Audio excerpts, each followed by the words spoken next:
কথাই ছিল না, তবে তো কোনো হিসাবই ছিল না।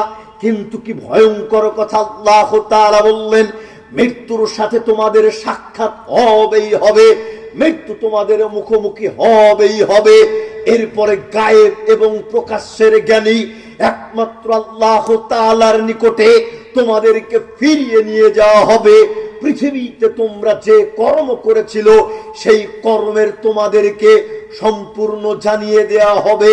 কত ভয়ঙ্কর কথা, কত বিপজ্জনক কথা।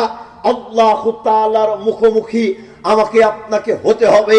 পৃথিবীতে যে আমল করতেছি, যে কর্ম করতেছি, এই আমল সম্পর্কে, এই কর্ম সম্পর্কে সেই দিন আমাকে আপনাকে অবগত করা হবে, সব কিছু উন্মোচিত করে দেয়া হবে। অন্যত্র আল্লাহ তাআলা বলতেছেন, কুল্লু নাফসিন যায়িকাতুল মাউত, প্রত্যেকটা প্রাণীকেই মৃত্যুর স্বাদ গ্রহণ করতে হবে।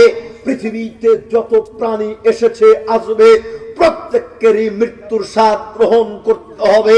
এখানেই শেষ নয়, এরপরে আল্লাহ তাআলা বলতেছেন, ওয়াইন্নামা তুওয়াফাউনা উজুরাকুম ইয়াউমাল কিয়ামাতি, অতঃপর তোমাদেরকে কিয়ামতের দিন পৃথিবীতে তোমরা যে কর্ম করেছিলে এই কর্মের পূর্ণ প্রতিফল প্রদান করা হবে, এই কর্মের পূর্ণ প্রতিদান প্রদান করা হবে।